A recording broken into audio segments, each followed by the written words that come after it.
Bonjour, c'est Jérôme Colombin. Je suis ravi de vous retrouver pour Monde Numérique Hebdo du 17 décembre 2022. Cette semaine, on va revenir sur l'innovation de cette fin d'année, l'intelligence artificielle ChatGPT. Une vraie révolution, nous dira mon invité Denis Malingro. J'ai passé 5 jours à tester l'outil au travers de quelques 250 requêtes. Et ma conclusion, c'est en effet de penser que nous avons là ce que certains appelleraient le fameux game changer. On va parler d'un phénomène en plein boom, le smishing, les arnaques par SMS. Comment les repérer, comment s'en protéger? On verra ça avec Benoît Grunemwald, spécialiste cybersécurité chez EZ, partenaire de Monde Numérique. Toute personne qui a un numéro de téléphone et donc a fortiori un téléphone ou un smartphone est potentiellement victime de smishing. Enfin, le métavers, ce n'est pas seulement pour le grand public, c'est aussi pour les entreprises et notamment pour l'industrie. En tout cas, c'est la conviction de Microsoft. On verra quelle est la stratégie du géant américain en la matière. Monde Numérique, Jérôme Colombin. Et avant toute chose, sachez qu'il n'y aura pas de Monde Numérique la semaine prochaine. On va marquer une pause, le temps des fêtes de fin d'année. Mais malgré tout, on ne pouvait pas se quitter comme ça et je vous ai préparé une petite surprise. Une série spéciale de Monde Numérique consacrée aux innovations qui ont particulièrement changé nos vies. L'écran tactile, le cloud, le MP3, l'imprimante jet d'encre ou encore la géolocalisation, 6 avancées technologiques majeures pour cette série intitulée tout simplement « Ces innovations qui ont tout changé ».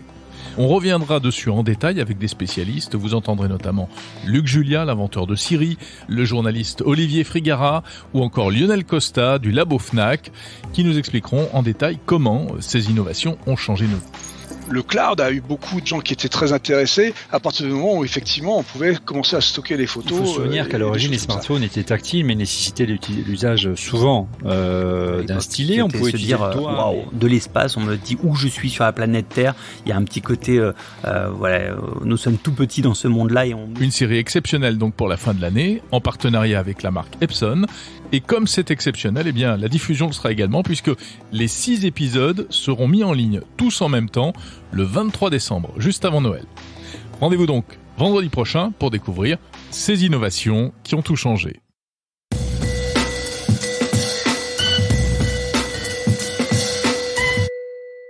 Elon Musk est-il en pleine dérive autoritaire et va-t-il s'aborder Twitter? En tout cas, voilà qu'il s'en prend aux journalistes. En cette fin de semaine, Twitter a purement et simplement fermé le compte de plusieurs journalistes américains, notamment des journalistes de CNN, du New York Times et du Washington Post, dont les comptes ont été purement et simplement fermés. Alors en fait, tout est parti d'un compte Twitter qui suivait depuis plusieurs mois la localisation de l'avion privé d'Elon Musk. Ce compte vient d'être fermé par la plateforme en application d'une nouvelle réglementation interdisant désormais à tout utilisateur de révéler la position géographique des autres utilisateurs. Et les journalistes en question auraient, selon Elon Musk, fait écho à cette affaire, ce qui lui a visiblement déplu. Alors l'affaire a provoqué un véritable tollé. Musk a fait l'objet de nombreuses critiques, y compris en France, où on est très sensible à ce genre de questions. Le ministre chargé du numérique, Jean-Noël Barrot, s'est déclaré affligé par la dérive, dit-il, dans laquelle Elon Musk précipite Twitter.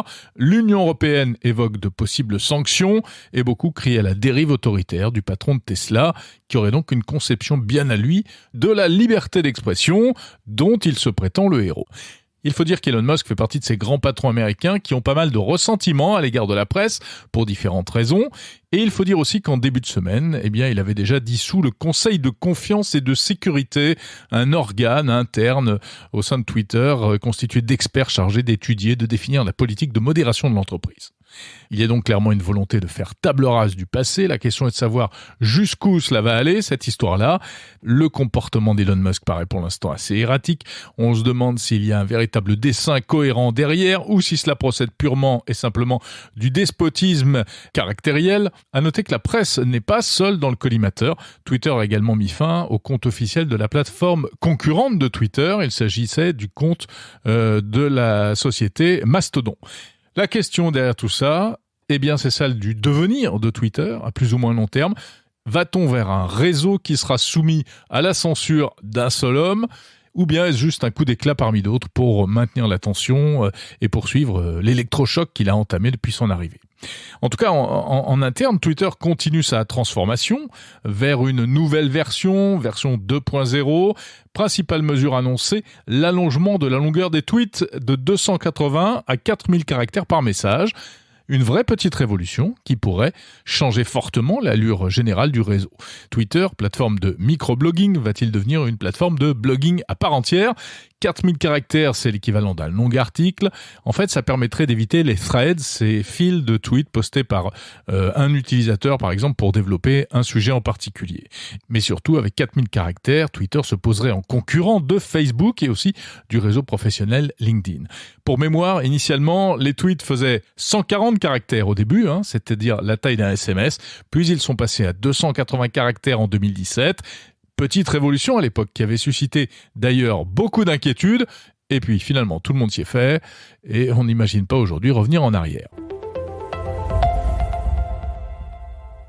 Ils ont pour nom ChatGPT, Stable Diffusion, DALL-E, Lensa ou encore Dawn. Tous ces programmes font beaucoup parler d'eux en ce moment. Ils ont une particularité commune. Ils utilisent tous de l'intelligence artificielle générative. Ce sont des programmes qui permettent de générer des textes ou des images. Et si l'on devait retenir une particularité de cette fin d'année 2022, eh bien, ce serait sans doute le boom de ces applications mobiles et de ces services en ligne basés sur des IA génératives. ChatGPT, dont on parlait la semaine dernière, on va en reparler dans un instant d'ailleurs, est parmi les plus spectaculaires. Mais il y a aussi Stable Diffusion ou DALL-E, donc pour générer des images à la demande à partir d'une simple requête en langage naturel. Sans doute la terreur des illustrateurs professionnels, car ils permettent de générer toutes sortes d'images. Et puis, dernière en date, une application qui fait beaucoup parler d'elle en ce moment, elle s'appelle Lensa. C'est une appli sur smartphone qui s'appuie sur l'intelligence artificielle Stable Diffusion. Elle permet donc, à partir d'une simple photo de vous, d'un selfie, de générer de très beaux portraits stylisés, moitié photo, moitié peinture. C'est séduisant, ça cartonne, avec des millions de téléchargements et des millions de requêtes. Mais attention, car il faut préciser 2-3 petites choses. D'abord, c'est payant, environ 40 € par an. Ensuite, cela pose des questions de droit d'auteur, car apparemment le programme pour apprendre à dessiner se serait inspiré de véritables œuvres d'art disponibles en ligne, sans aucun accord des artistes concernés. Donc des problèmes de plagiat. Enfin, l'appli est accusée de reproduire des stéréotypes physiques, surtout pour les femmes. Par exemple, en produisant des images avec des tailles affinées à l'extrême ou des peaux très blanches ou même des représentations de corps dénudés, c'est-à-dire que certaines utilisatrices ont fourni des images d'elles qui n'étaient pas du tout dénudées et se sont retrouvées mises en scène dans des images avec les seins nus par exemple. Quant aux hommes, ils auraient droit eux aussi à des stéréotypes en étant représentés, par exemple en belle tenue de cosmonaute. En tout cas, c'est vraiment l'un des faits majeurs de cette fin d'année. Donc ces IA génératives, de l'IA à tous les étages, on a certainement franchi un cap technologique dans ce domaine, mais on voit d'ores et déjà aussi toutes les limites de ces outils et surtout les risques de dérive qui nécessiteront sans doute dans le futur de penser à instaurer certains garde-fous.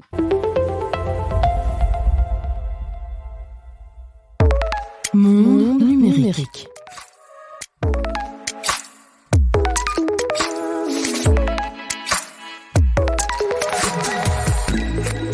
Monde numérique, l'hebdo, chaque samedi, des news, des actus et des invités, des interviews. C'est tout de suite. On va parler dans un instant de ce phénomène en plein boom, le smishing, les arnaques aux faux SMS. On va parler également de métavers. Et oui, un mois sans métavers, ce n'est pas un mois de tech normal. On verra ça avec Microsoft qui habille d'une notion de métavers toutes sortes de technologies pour les entreprises. Mais avant cela, je vous propose de revenir un peu sur le sujet qu'on évoquait déjà la semaine dernière, c'est celui de l'intelligence artificielle ChatGPT, car on n'a pas fait le tour de cette question fascinante, sans doute l'une des plus intéressantes de cette fin d'année. On voit ça avec mon premier invité de la semaine. Bonjour Denis Malingros. Bonjour Jérôme. Vous dirigez une entreprise de conseil en gestion d'identité numérique à Bruxelles et vous êtes surtout un observateur avec une grande expertise des différents phénomènes liés au numérique. Vous intervenez dans différents médias en Belgique, etc. Vous avez testé ChatGPT de manière assez approfondie pendant plusieurs jours. Qu'est-ce que vous en retirez comme expérience et comme impression ? Alors, Comme beaucoup d'entre nous, je pense, la première impression, c'est la fascination. Ma première réaction était de me dire, sommes-nous là en présence d'un phénomène de type Face App, vous vous souvenez, hein, l'application pour vieillir le visage, ou Pokémon, c'est-à-dire un buzz comme on en attend aujourd'hui, ou avons-nous une réelle solution, avons-nous quelque chose de potentiellement transformateur? J'ai passé 5 jours à tester l'outil, donc entre le 7 et le 12 décembre dernier, et j'ai essayé de retourner l'outil de multiples manières possibles au travers de quelques 250 requêtes. Et ma conclusion, qui a été d'ailleurs ma première impression, mais que nous devrons, je pense, tous vérifier dans le temps long, c'est en effet de penser que nous avons là ce que certains appelleraient le fameux game changer. La dernière fois qu'une technologie m'a donné une impression comme celle que la nouvelle version de GPT, donc la 3.5 ici, me donne, c'est la dernière fois que j'ai eu cette impression, c'était pour le protocole Bitcoin en 2008. Pour quelle raison? Qu'est-ce qui vous a le plus interpellé? Première chose que j'ai voulu vérifier, c'est ma capacité à faire passer un test de Turing. Donc à créer cette confusion entre la machine et l'homme. Nous avons dans un groupe Signal, la messagerie, un groupe dédié à diverses actualités au sein de la famille, et j'ai voulu prendre part à un débat que nous avions, comme nous avons des temps en famille, sur le sujet de TikTok. Et sans prévenir les membres de ma famille, j'ai commencé à répondre à une discussion qui était en cours en utilisant uniquement les réponses de ChatGPT. Et j'ai réussi non seulement à me faire passer pour étant le rédacteur des réponses auprès de l'un de mes frères avec qui cette conversation avait eu lieu, mais non seulement mon frère a passé ce test de Turing, mais l'une de mes sœurs, nous sommes une grande famille ici, a remonté le fil de la conversation plus tard dans la journée en likant mon contenu et en apprenant, une fois que j'ai révélé le subterfuge, qu'elle également avait passé le test de Turing. Donc cette petite expérience m'a montré rapidement un double test de Turing au sein d'une conversation. Rappelons, ça veut dire qu'elles se sont laissées berner en quelque sorte, c'est-à-dire qu'elles pensaient que votre frère et votre sœur pensaient que c'était vous qui parliez, que c'était un être humain. Tout à fait. Alors, j'ai donc réussi un double test de Turing au sein de ma famille même. Ce qui m'a rapidement laissé penser que j'avais là un outil qui, comme vous l'avez remarqué, Jérôme, nécessitait de passer quelques heures et de réellement comprendre les enjeux en cours. Alors, vous l'avez poussé un peu dans ses retranchements dans d'autres manières? Oui. Je dirais qu'il y a différents éléments qui m'ont interpellé. Le premier, peut-être le plus évident, c'est la question de la vulgarisation. J'ai voulu voir dans quelle mesure ChatGPT peut nous aider à vulgariser des concepts parfois complexes. Et n'y a-t-il pas dans cette société numérique peut-être plus complexe que pour le grand public que de vulgariser le sujet Bitcoin, par exemple. Donc, ma toute première requête en utilisant ChatGPT, ça a été de demander de m'expliquer Bitcoin à un enfant de 5 ans. Et je dois reconnaître que la réponse a été assez fascinante, je l'ai trouvée très convaincante. Voilà un premier axe qui est celui de la vulgarisation. Bon, j'ai parlé de la vulgarisation, on pourrait parler de la synthétisation. Très concrètement, en matière de synthétisation, j'ai pris le contenu textuel pour un tweet que j'avais rédigé et j'ai demandé à ChatGPT de me raccourcir cette phrase textuelle. Et la réponse qui m'a été fournie a été très convaincante, ce qui me laisse penser, dans cette version, voire dans des itérations futures, que nous allons là avoir une capacité à synthétiser des tweets, des articles de presse, des livres. Je vous parle pas des enjeux en termes d'éducation, de plagiat et autres. Mais donc, la question, je pense, de la synthèse est un deuxième argument intéressant. La création également. La création, vous en avez beaucoup parlé dans le dernier épisode qui évoque déjà ChatGPT. GPT, Denis. GPT, tout à fait. La question de la création est intéressante. Vous l'avez évoqué dans votre dernier épisode, hein, pour créer des poèmes, des chansons. Ce qui est intéressant, c'est quand on combine les outils. Je vous donne un cas pratique. J'ai demandé à ChatGPT de me créer un texte pour une chanson de rap avec un refrain et 3 paragraphes. J'ai pris cette chanson, enfin ce texte créé de toutes pièces, et ensuite je me suis redirigé vers une autre intelligence artificielle qui utilise la voix de chanteurs célèbres pour faire parler, chanter du texte. Et donc très concrètement, j'ai fait rapper le célèbre rappeur Eminem avec du texte créé de toutes pièces par GPT. Voilà un exemple, bien sûr parmi de nombreux autres, pour exploiter la capacité de création. Et on va écouter justement ce que ça donne. He's wandering around Moscow like a thug. He's looking for a trouble to cause. Rolling deep in his posse. No one can stop him. People scared of the power he has. He's the king of the city. He stalks the streets like a thief. Voilà, du rap à la façon Eminem, fabriqué par de l'intelligence artificielle. 2 intelligences artificielles, une qui a écrit le texte et une qui chante. Alors, Denis Malingro, qu'est-ce qui vous a frappé également de la part de ce ChatGPT ? L'argumentation. Donc, je vous ai parlé de 5 axes, encore 2 qui me semblent vraiment pertinents à mettre en avant. C'est la question de l'argumentation et la question de l'apprentissage. La question de l'argumentation. GPT me semble vraiment intéressant en matière pour favoriser l'exercice de l'esprit critique. Cas concret. En février de l'année 2021, personnellement, j'ai fait le choix de supprimer mon compte Facebook, que j'ai d'abord désactivé, en me donnant un délai de 6 mois avant de le supprimer. L'histoire m'a amené à une conclusion qui était, mais c'est un autre débat, de m'en débarrasser définitivement. Et près de 2 ans après cette décision, je me suis dit, tiens, si à l'époque j'avais eu ChatGPT, comment aurais-je pu, quel procédé aurais-je pu opérer dans ce cheminement personnel qui consiste à garder ou à supprimer un compte Facebook? Typiquement, vous pouvez demander à ChatGPT 10 raisons qui justifient alors ici c'est supprimer un compte sur un réseau social, et de la même manière de demander la même question qui justifie de ne pas supprimer, de ne pas mener cette action. Et vous vous retrouvez donc là, avant même de creuser un sujet, avec un argumentaire qui vous donne des pour et des contre. Et je pense que là, en termes d'exercice de l'esprit critique, on a un outil, en l'occurrence cette nouvelle itération de ChatGPT, qui pourrait s'avérer très intéressante pour chacun d'entre nous, mais même dans le système éducatif. Pour aller un peu plus loin, avant d'en terminer avec le 5e point, vous pouvez même amener ChatGPT à argumenter rationnellement sur le plus improbable des argumentaires. Je vous parlais de la créativité avant. L'une des requêtes que j'ai testées, c'est, je cite, « Écris un article de presse annonçant que Donald Trump a été arrêté à l'aéroport de Kigali avec des pantoufles Mickey Mouse ». Ça n'a évidemment aucun sens. J'ai repris cette demande, évidemment complètement imaginaire, et j'ai demandé, je cite, « Donne 5 arguments pour expliquer rationnellement pourquoi Donald Trump a été arrêté à l'aéroport de Kigali avec des pantoufles Mickey Mouse ».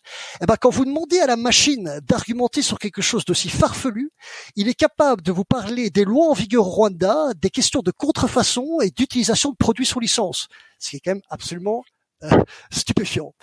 Bref, je vais pas m'éterniser sur ce dernier point, mais comprenez en synthèse une chose, ChatGPT a une capacité à nourrir les débats et à favoriser l'exercice de l'esprit critique, je pense, de manière très intéressante.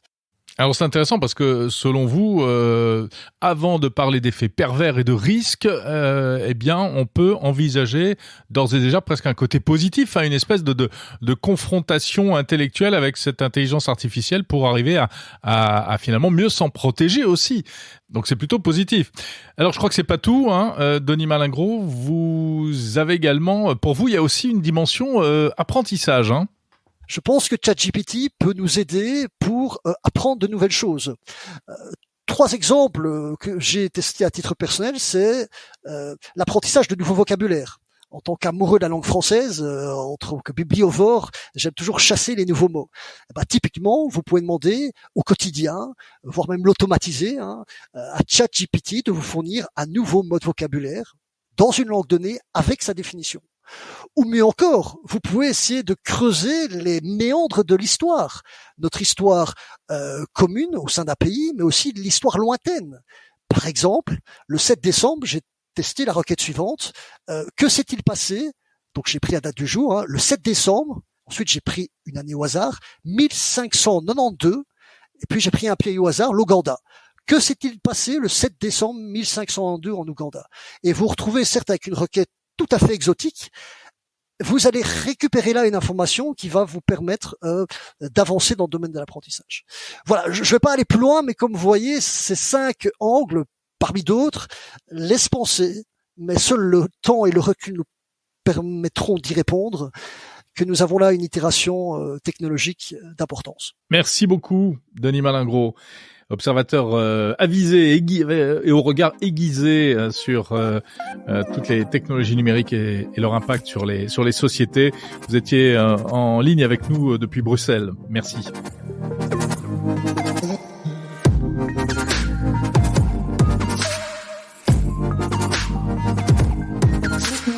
Des SMS qui vous invitent à vérifier votre compte Twitter, à payer votre vignette critère ou encore se faisant passer pour l'un de vos proches en difficulté. On a tous reçu ça au moins une fois, l'un de ces SMS piégés qui visent à nous faire cliquer sur des liens frauduleux pour ensuite nous envoyer sur des faux sites web et nous soutirer des données ou même carrément de l'argent. Au Canada, récemment, des personnalités se sont fait voler leurs identifiants Twitter.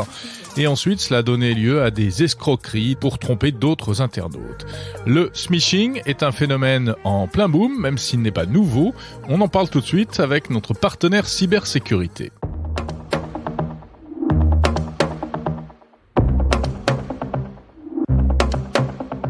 Bonjour Benoît Grunemwald. Bonjour Jérôme. Spécialiste cybersécurité chez EZ, partenaire de Monde Numérique. Et on se retrouve tous les mois pour décrypter un sujet lié à la cybersécurité. On va parler aujourd'hui d'un véritable fléau qui nous concerne tous potentiellement.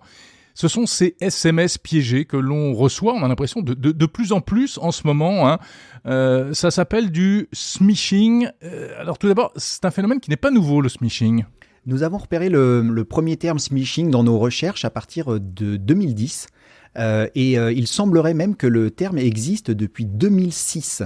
Alors peut-être que le terme de smishing est un peu récent, mais en tout cas la pratique, elle, n'est pas récente. C'est la contraction de SMS et de phishing, hein, c'est bien ça. C'est bien cela. Et donc toute personne qui a un numéro de téléphone et donc a fortiori un téléphone ou un smartphone est potentiellement victime de smishing. De smishing. Alors le smishing, il peut prendre des tas de formes différentes. Des messages qui se font passer pour le service légal de Twitter en ce moment, c'est très à la mode. Les vignettes critères, enfin il y a plein de choses, hein. Les cyberdélinquants ont une très très grande imagination. Ils sont également très très bons pour suivre l'actualité. Donc les fêtes arrivent, nous allons certainement recevoir des colis, passer commande de cadeaux sur Internet. Les vignettes critères sont également un bon sujet pour eux. Ce sont généralement des sujets qui sont soit d'actualité, soit des sujets de fond et qui peuvent concerner un maximum de personnes. Oui, donc à chaque fois le principe est le même, ça nous incite à cliquer sur un lien avec un message trompeur. Exactement. Alors le SMS en lui-même n'est pas malveillant, c'est-à-dire qu'on n'envoie pas. On ne risque rien en lisant le SMS. Exactement. Et ça c'est important. Le meilleur réflexe d'ailleurs, c'est de le supprimer. Et avant de le supprimer, de le signaler. Ah, le signaler à qui ? Alors on le signale aux plateformes de type signal spam, comme on peut l'avoir pour le SMS, et au numéro de téléphone 33 700. Il y a une procédure qui est indiquée et qui permet d'envoyer le SMS, à la fois le texte, mais également le numéro émetteur pour que celui-ci puisse être au niveau des opérateurs bloqué, analysé. Je voudrais qu'on revienne un instant sur le type de message qu'on est susceptible de recevoir. Donc on l'a dit, Twitter, vignettes critères, enfin des SMS qui se font passer pour nos banques également. Exactement. L'urgence familiale est Oui, l'urgence familiale, ça c'est un phénomène qui monte. De quoi s'agit-il ? Exactement. Eh bien c'est le fait d'écrire comme si on était un proche, à un maximum de personnes. Généralement, d'ailleurs, on utilise le carnet d'adresse des victimes. Quand on est attaqué, le numéro de téléphone, il sort pas de nulle part. On va aussi utiliser des caractéristiques. Par exemple, si c'est un numéro de téléphone français, c'est assez facile à retrouver, 10 chiffres, plus 33, etc. Eh bien, le message va être écrit en français et il va utiliser des intonations et des régionalités françaises. Ouais, alors par exemple, c'est un message du genre « Bonjour papa, maman, mon téléphone est cassé, voilà mon mon nouveau numéro, pouvez-vous enregistrer ça sur WhatsApp et me contacter. Exactement. Des messages que l'on avait d'ailleurs aussi sur des messageries de type Facebook auparavant, sur Messenger. C'était des messages où on se faisait pirater son compte et on recevait soi-disant un message d'un ami qui était bloqué au fin fond de nulle part. Ouais, c'était devenu un grand classique, ça. Exactement. Et peut-être que la sensibilisation a bien fonctionné et que les emails sont de plus en plus détectables, que les plateformes de type Messenger pour Facebook, eh bien, elles aussi sont plus renforcées et qu'on a maintenant l'habitude d'avoir ce type de message et qu'on sait que notre ami en face s'est fait pirater son compte. Donc, le SMS est un outil qui est, pour les cybercriminels, un bon moyen de nous envoyer des messages qui parfois sont simplement des vieux messages, si je puis dire. Ils ne réinventent pas la poudre à chaque fois. Ils utilisent un moyen différent de nous toucher et un moyen, finalement, par lequel on ne s'attend pas à être touché par ce type de message. Alors si on reçoit un message qui nous dit votre abonnement Free ou Netflix a besoin d'être mis à jour et qu'on n'est pas abonné ni à Free ou à un autre opérateur ou à Netflix, là ça met la puce à l'oreille, évidemment. Mais le problème c'est que parfois on est abonné et là on tombe dans le piège. Et là on tombe dans le piège ou alors on a le réflexe que l'on a habituellement avec la messagerie, c'est-à-dire que l'on conserve ce message et on appelle son opérateur, sa banque. Ça c'est ce qu'il faut faire. Exactement. Voilà, c'est ce qu'il faut faire pour détourner, enfin pour se protéger. Finalement, pour vérifier que le message est bien authentique, parce que on sait également qu'ils arrivent à usurper les numéros de téléphone.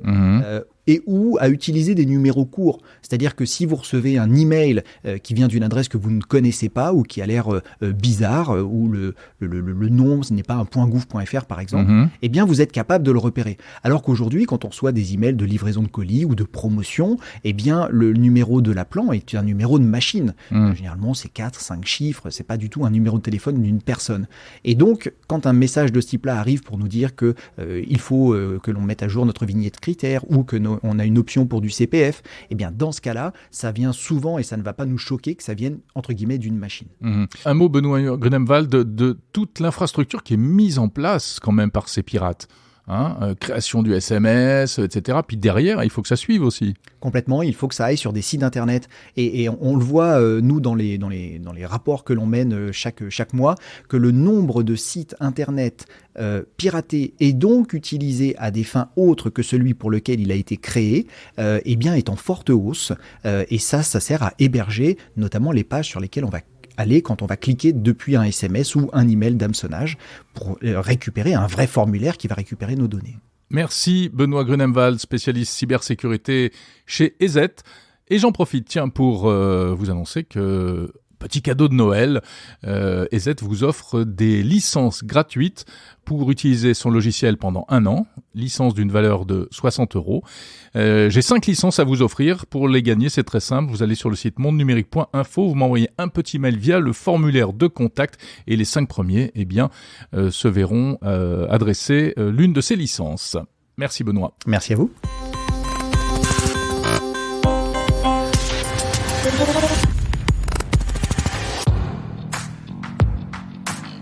Le métavers n'est pas seulement un monde virtuel un peu enfantin comme celui présenté par Mark Zuckerberg. Le concept de métavers peut revêtir de nombreuses formes, y compris dans le secteur des entreprises. On va en parler avec un acteur majeur du numérique qui a décidé de jouer la carte du métavers. Il s'agit de Microsoft.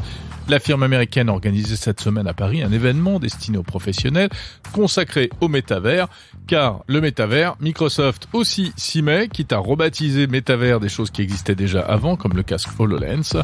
On en parle avec mon invité. Bonjour Xavier Perret. Bonjour Jérôme. Vous êtes directeur de l'entité Azure chez Microsoft France. Microsoft qui a un nouveau mot à la bouche, métavers. Alors, il y a des éléments du métavers que vous connaissez bien, en effet, avec le casque HoloLens, tout ce qui est réalité mixte. Mais vous êtes sur le métavers, on va dire, plus professionnel, pour les industriels. En quoi le métavers peut intéresser les entreprises ? En fait, si on revient déjà sur la définition qu'on a en tout cas du métavers, c'est vraiment la synchronisation en temps réel de soi, si on peut le dire sur le métaverse plus consumer, mais aussi d'un processus. Consumer, donc grand public. Consumer, grand public, exactement. D'un lieu, d'un processus d'entreprise. Et donc, ce qu'on va chercher, c'est à le synchroniser en temps réel, finalement, comme on le faisait avec l'Internet des objets. Mais surtout, on va vouloir le simuler, on va vouloir l'optimiser. Par exemple, optimiser ou réduire le coût carbone d'une chaîne logistique. Alors, de quelle manière ? Donnez-nous quelques exemples. Alors, par exemple, on a un brasseur hollandais qui a une chaîne de production pour construire de la bière, en l'occurrence. Ouais. C'est un processus extrêmement compliqué. Et donc, il va modéliser l'ensemble de la chaîne de fabrication depuis l'ingestion finalement des premières, le froment, je sais plus les éléments constitutifs d'une bière. Derrière, la cuve, l'état de la cuve. Il va y avoir un certain nombre de données qui vont remonter. Et puis le système va créer un jumeau numérique, un clone finalement, qu'un opérateur va pouvoir voir. Et puis le système va automatiquement dire, peut-être qu'il faut changer les paramètres parce que d'ici 2 heures, la cuve va déborder, il va se passer quelque chose. Ou peut-être qu'il faut que j'aille faire intervenir quelqu'un. Et alors un opérateur en local va intervenir ensuite. Et puis il va peut-être aussi être guidé à distance via donc ce casque de réalité mixte, qui est le casque HoloLens, pour se faire guider en disant il faut changer ça, il faut bouger ça directement en surimpression finalement de l'ensemble des cuves, de son tableau de bord. En quoi c'est du métavers ça ? C'est du métavers si on prend une définition assez simple qui est j'ai créé une synchronisation d'un monde virtuel vers un monde réel, vers un monde virtuel en temps réel. Alors là, il ne s'agit pas de moi, du coup, et de mon avatar. Il s'agit d'un processus, tout simplement. Donc en ça, les technologies sous-jacentes sont les mêmes que celles dont on parle beaucoup dans le métavers classique, grand public. On va trouver finalement, je me synchronise, mais surtout, je peux le simuler, je peux créer mon objet numérique, et puis je peux le voir en 3 dimensions. Donc on a bien cette incursion de la 3 dimensions dans l'analyse, la collaboration en entreprise. Vous avez des collaborations également avec Renault, je crois. Ouais, tout à fait, oui. Ça se traduit comment ? Ça se traduit avec Alpine, groupe Renault par exemple. Si on se prend le cas de la Formule 1, on va de la même façon. Ce qu'il faut savoir sur la Formule 1, c'est que la donnée est extrêmement précieuse et surtout tout est en temps réel. Le temps est critique. Dans la Formule 1, on le sait bien, chaque microseconde compte. Donc on va créer finalement un clone numérique en temps réel de l'objet qui est la voiture automobile, et puis elle va pareil simuler ce qui va passer pour par exemple optimiser le changement de pneu au bon moment, que se passe-t-il si je le change, et puis peut-être mon concurrent va le changer aussi, donc est-ce qu'il faut que je fasse des médiums, des softs, des pneus un peu différents. Donc c'est finalement la création dans un univers virtuel de l'objet qui est en train de bouger directement pour prendre des bonnes décisions, tout simplement. Donc ça, c'est l'univers qu'on arrive à créer dans une entreprise, avec d'un côté le casque, le lens dont vous parlez, qui permet d'avoir des informations, de visualiser les choses. Derrière, il y a de la puissance de calcul, il y a du stockage, il y a des modèles, il y a des jumeaux numériques. Ça, c'est la dimension cloud. Exactement. Donc chez vous, Azure. On est dans les outils Microsoft et on sait que l'un des enjeux du métavers, ça va être un peu de s'ouvrir. Comment est-ce que ce métavers, même si j'ai tendance à mettre des guillemets, pourrait s'interfacer avec d'autres marques, d'autres entreprises, etc. C'est envisageable ? Alors oui, complètement. Il y a plein d'éléments où finalement on a tout intérêt à ouvrir. Par exemple, si je crée mon avatar moi-même, j'ai tout intérêt à ce que mon avatar puisse être utilisé dans d'autres univers. Je l'ai créé sur Teams, je veux pouvoir le créer ailleurs. Par ailleurs, sans avoir besoin d'en créer un nouveau. Je veux qu'il me représente. Alors peut-être c'est pas le même domaine, mais je veux pouvoir effectivement le réutiliser derrière. Donc c'est un sujet presque d'identité numérique, comme on le trouve aujourd'hui dans le monde classique Web 2.0. Un autre élément, ça peut être, j'ai une réunion Teams, mais j'ai un casque qui n'est pas un casque XY ou HoloLens tout simplement. Donc est-ce que je peux utiliser le casque de Meta ? Ça tombe bien, c'est l'annonce qu'on a faite il y a quelques semaines, dans lequel on permettait finalement au casque Oculus derrière de Meta de pouvoir s'interconnecter, donc visualiser du Teams tout simplement directement. Donc on a différents niveaux d'interconnexion derrière. Ce qu'il faut comprendre, c'est que là on est comme dans la démarche dans le cloud, c'est-à-dire qu'on est complètement ouvert sur chaque couche technologique pour justement que l'adoption se fasse, qu'elle soit en entreprise, qui est plutôt notre angle aujourd'hui, ou dans le monde grand public, comme on va avoir d'autres acteurs derrière qui se positionnent. Alors l'adoption précisément, où est-ce qu'elle en est ? Parce que vous montrez un certain nombre d'outils, de cas d'usage, etc., mais qui ne sont pas forcément très nouveaux. Est-ce que les clients sont au rendez-vous ? Est-ce que de nouvelles entreprises s'intéressent à ces technologies, comprennent le bénéfice qu'elles pourraient en tirer ? Oui, alors on va trouver une adoption forte, ou qui commence à être forte, là où justement il y a de la valeur. Donc dans l'industrie lourde, on va dire là où il y a un vrai intérêt par exemple, je suis un opérateur sur une usine et c'est extrêmement compliqué. J'ai peut-être appris il y a longtemps comment intervenir, mais voilà, une alerte qui apparaît une fois tous les 6 mois, je suis peut-être pas le plus adapté pour y répondre. Par contre, je suis le seul en local. Bon, là, il y a une vraie valeur à directement faire appel à un ami, comme on dirait, donc via le casque HoloLens, ça s'appelle Remote Assist, et de pouvoir être guidé par un opérateur niveau 3 qui lui le fait plus souvent parce que peut-être qu'il gère une dizaine, une vingtaine, une centaine d'usines, et donc ce problème-là, il est capable de guider l'opérateur en local. Et donc ça évite que l'opérateur niveau 3, finalement, ait à se déplacer. Donc, pour quel type d'installation, par exemple ? Donc installation d'usine, on a le cas avec Saint-Gobain, par exemple, on a le cas sur des usines sensibles, voilà, donc plus très industriel, type ces vaisseaux. On va trouver ce genre de cas d'école, tout simplement. C'est un double intérêt. Évidemment, économie de coût, pas de déplacement pour celui du niveau 3, meilleure utilisation de cet expert-là, et puis élimination du coût carbone, qui est complètement revendiqué par ces entreprises aussi. Pourquoi ? Où est le coût carbone ? Où est le gain ? Le transport, j'évite un transport tout simplement d'une personne qui pouvait se déplacer. Avant, elle se déplaçait dans une quinzaine de sites tous les jours. Tout simplement, elle ne se déplace plus, elle est sur son poste et puis elle est capable d'intervenir à distance via des opérateurs locaux.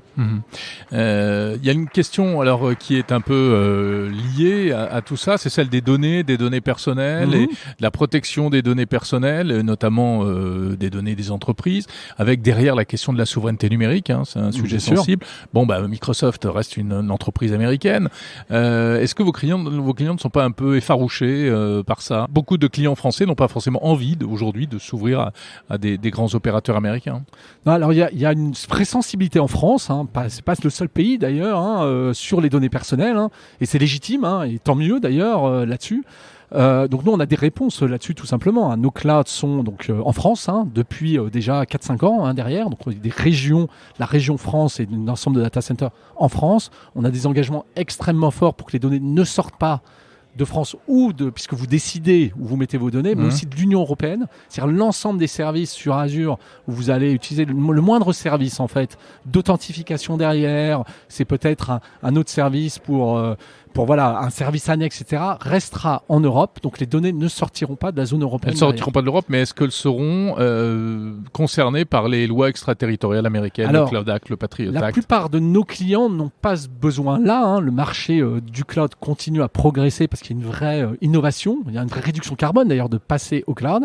Et puis ensuite, on a un dispositif qui est en cours de construction avec l'entreprise Bleu qui va permettre finalement de faire du Azure mais en mode Secnum Cloud, donc avec la bonne réglementation, j'allais dire, qui est aujourd'hui définie pour permettre, sur ces types de clients qui ont cette problématique vraiment précise, de pouvoir y répondre.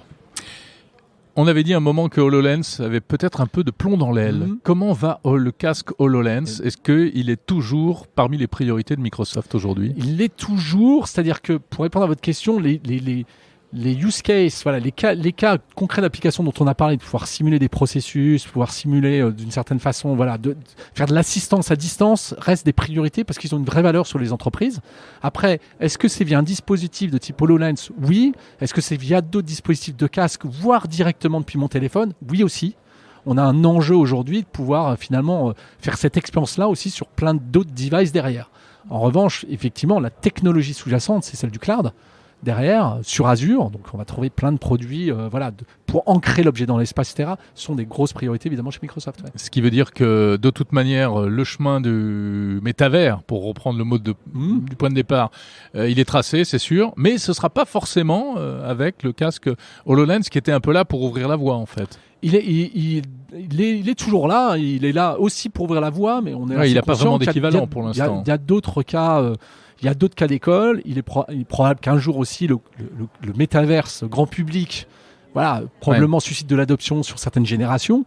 Et donc là aussi, ce sera peut-être deux dispositifs de casque. Nous, on sera là pour fournir les plateformes technologiques derrière, associées, cloud, telles qu'on vient d'en parler finalement, Jérôme. Très bien, on comprend bien la stratégie. Merci beaucoup, Xavier Perret, directeur de l'entité Azure chez Microsoft France. Merci, Jérôme.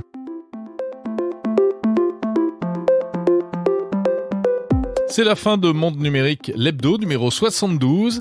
La semaine prochaine, pas de Monde Numérique, je vous l'ai dit, on va marquer une pause pour les fêtes de fin d'année et on se retrouvera en janvier au CES de Las Vegas avec une surprise.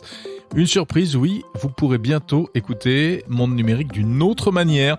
Vous n'aurez plus forcément besoin de choisir épisode par épisode. On va introduire un peu de hasard et de continuité dans la diffusion des interviews de Monde Numérique. Je vous annoncerai à la rentrée une grande nouvelle, une innovation pour marquer la 3e saison de ce podcast. Je vous remercie encore pour votre fidélité. Vous êtes de plus en plus nombreux à écouter Monde Numérique. Et en attendant la rentrée de janvier, et bien surtout, je vous donne rendez-vous vendredi prochain, 23 décembre, pour la série spéciale « Ces innovations qui ont tout changé ». 6 épisodes exceptionnels, mitonnés aux petits oignons, avec des spécialistes qui vous apprendront des choses que vous ne savez pas forcément sur les technologies qui nous entourent. Voilà, et vous aurez toute la période des fêtes pour écouter ces épisodes tranquillement. Je vous souhaite un joyeux Noël, de très bonnes fêtes de fin d'année, et on se retrouve pour l'hebdo de Monde Numérique l'année prochaine. Salut!